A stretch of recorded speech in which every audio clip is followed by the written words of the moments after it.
Insider with perspective on today's top trending stories. Then she's known as the Martha Stewart of marijuana. I grow it, I smoke it, I cook with it. But is she the queen of cannabis or a snake oil salesman in this booming $47 billion industry? I was on end-of-life care. Let's go inside. This saved my life. Now, the latest celebrity and pop culture news delivered to you 24/7. It's The Insider together with Yahoo. Okay, straight ahead, I'm with the Martha Stewart of marijuana. Why her health scare was a blessing in disguise. No politician, even if they thought it was a good idea. That is not a cigarette Zach Galifianakis pulled out on Real Time with Bill Maher. Well, I think we officially all know now where he stands on the great marijuana legalization debate. And Louis, you recently sat down with a lady who is all for it. Her name is Cheryl Shuman, and she's a fascinating woman.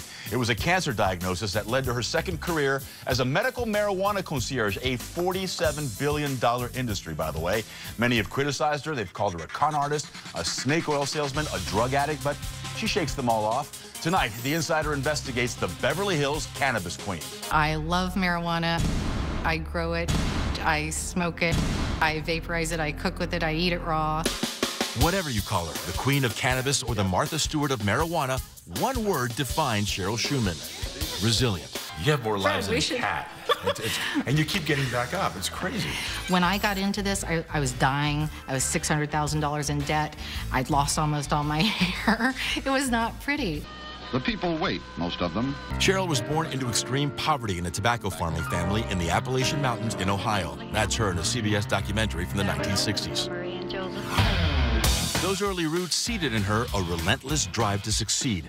But in 2006, after a successful business career, she was diagnosed with ovarian cancer and given just months to live. I was rushed into emergency surgery, and they did a radical hysterectomy, removed ovaries, uterus, part of my colon, part of my bladder.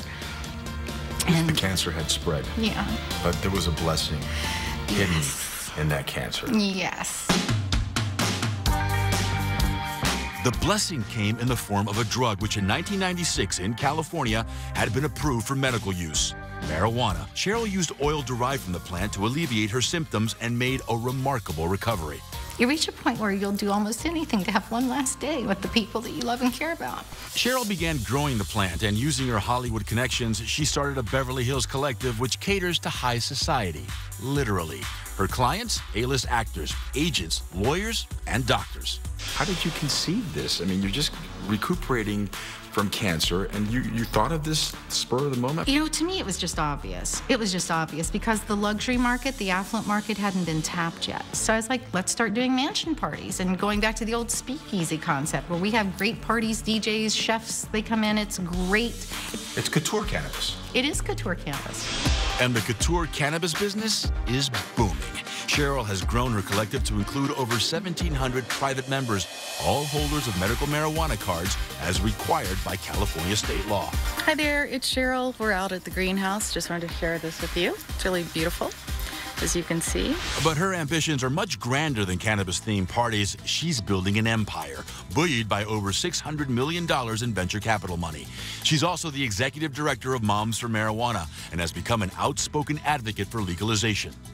This is the very first chance in our lifetimes that we can change the course of history and show by living example that the American dream is still possible. Call it the pot-com boom, and one woman is planning to be front and center.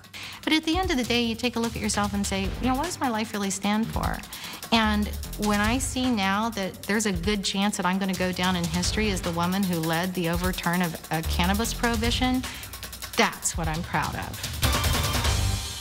Right now, recreational use of marijuana is legal in 4 states: Colorado, Washington, Alaska, and Oregon. Nevada could be next, and Cheryl's already got her sights set on Vegas, where she plans to build a cannabis resort, even a yoga retreat.